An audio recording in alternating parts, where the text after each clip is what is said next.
प्रस्तावना. उत्तर भारतीय मैदानी प्रदेशाच्या दक्षिणेकडे असलेला भूभाग म्हणजे द्वीपकल्पीय भारत होय.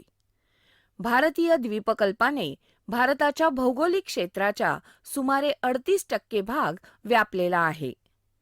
भारतीय द्वीपकल्प हा पृथ्वीवरील सर्वात प्राचीन भूभागांपैकी एक आहे. नर्मदा नदीला द्वीपकल्पीय प्रदेशाचे 2 भागात विभाजन करणारी दुभाजक मानतात. मध्यवर्ती उच्चभूमी नर्मदा नदीच्या उत्तरेला, दख्खनचे पठार नर्मदा दरीच्या दक्षिणेकडून ते महाद्वीपाच्या टोकापर्यंत. या प्रकरणामध्ये आपण मध्यवर्ती उच्चभूमीच्या भौतिक, सांस्कृतिक आणि पर्यावरणीय वैशिष्ट्यांचा अभ्यास करणार आहोत. मध्यवर्तीय उच्चभूमीची प्राकृतिक रचना. उत्तर भारतीय मैदानांच्या दक्षिण सीमेपासून ते नर्मदा दरीपर्यंतच्या प्रदेशाला मध्यवर्ती उच्चभूमी म्हणतात. त्यात प्रामुख्याने गंगा नदीच्या खोऱ्यात काही भाग समाविष्ट आहे. अरवली पर्वतरांगा, पूर्व राजस्थानची उच्चभूमी, मध्य भारत पठार, माळवा पठार, बुंदेलखंड, बाघेलखंड, छोटा नागपूरचे पठार, विंध्य पर्वतरांगा आणि नर्मदा दरी हे मध्यवर्ती पर्वतीय प्रदेशाचे उपविभाग आहेत. नर्मदेच्या दरीचा अपवाद वगळता यापैकी बहुतांश प्रदेश गंगेच्या खोऱ्याचा भाग व्यापतात. भारतीय द्वीपकल्पाच्या उत्तरेकडील प्रदेश विशेषतः यात समाविष्ट आहे.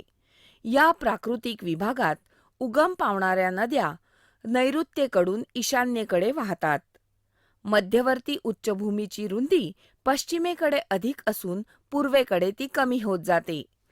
या प्राकृतिक विभागातील काही लक्षणीय भूस्वरूपे म्हणजे अरवली पर्वतातील माउंट अबू, चंबळ नदीच्या खोल घळ्या अर्थात बिहड, नर्मदा नदीच्या दुतर्फा असलेल्या संगमरवराच्या अरुंद दऱ्या, मध्यवर्ती पर्वतीय प्रदेशाच्या अतिपूर्वेला असलेला कैमूरचा भित्तीकडा इत्यादी होत.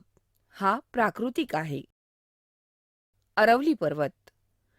पर्वतांची मालिका असल्याप्रमाणे आज दिसणारा अरवली भारतातील अतिप्राचीन पर्वतरांग समजली जाते. ती नैऋत्य ईशान्य दिशेत पसरली आहे. नैऋत्येला तिची रुंदी अधिक असून ईशान्येकडे ती अरुंद होत गेली आहे. अरवलीमधील मुख्य भाग हा माउंट अबू आणि अजमेर यांच्यामधील डोंगराच्या रूपात आहे. त्यात या डोंगर रांगांमधील सर्वात उंच शिखर गुरुशिखर स्थित आहे.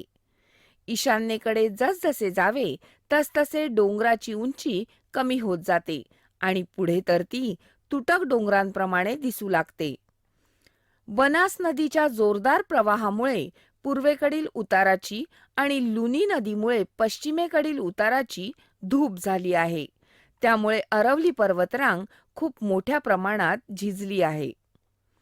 अरबी समुद्र आणि बंगालचा उपसागर यांच्या जलोत्सारणाच्या जलविभाजकाचा एक भाग म्हणजे या पर्वतरांगा आहेत.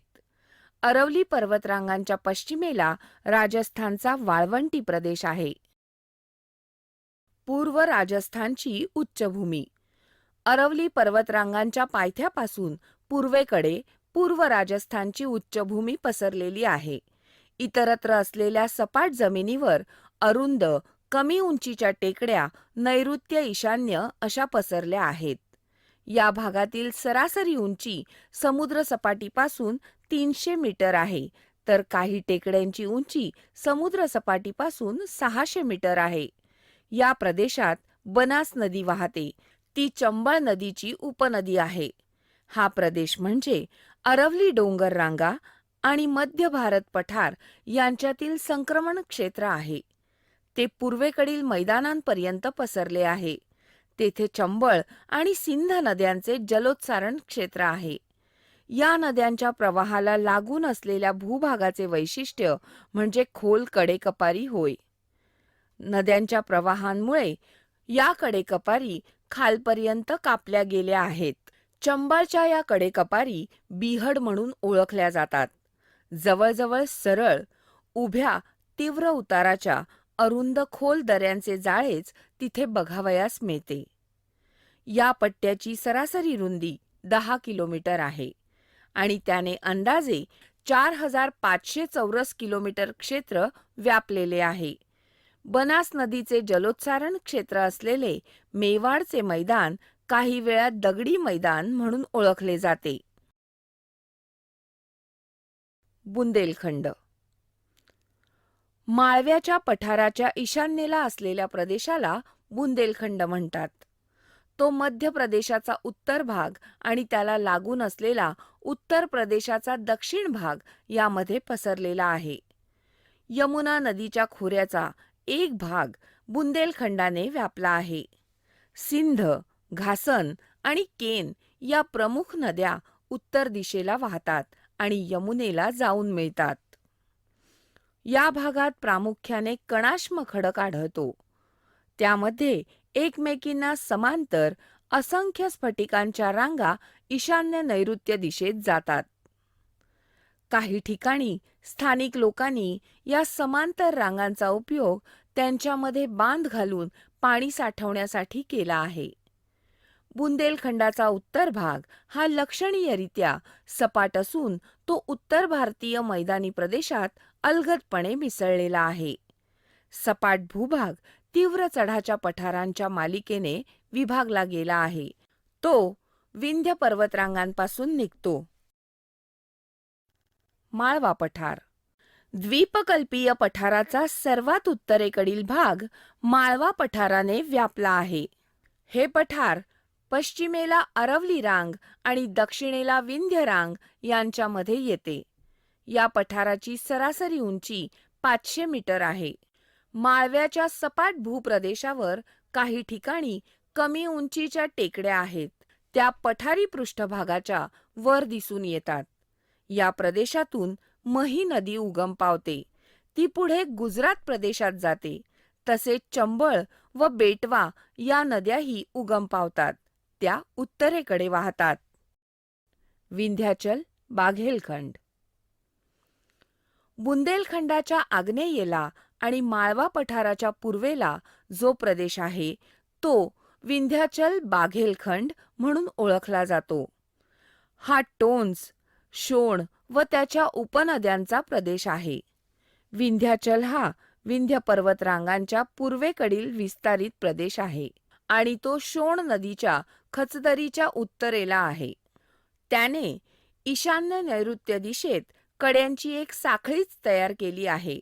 हे कडे उताराचे असून ते उत्तरेकडे तुटकपणे विखुरलेले आहे, तर त्या तुलनेत दक्षिणेकडील कडे सलग आहेत आणि त्यांची एक भिंतच तयार झाली आहे. विंध्याचलाचा बहुतांश भाग मध्य प्रदेश राज्यात येतो. त्याचा पूर्वेकडील विस्तार पूर्व उत्तर प्रदेशाच्या काही भागात आहे. विंध्याचलाच्या पूर्वेकडे बाघेलखंड प्रांत आहे. तो मध्य प्रदेशाच्या पूर्व भागात आणि छत्तीसगड राज्याच्या उत्तर भागात पसरला आहे.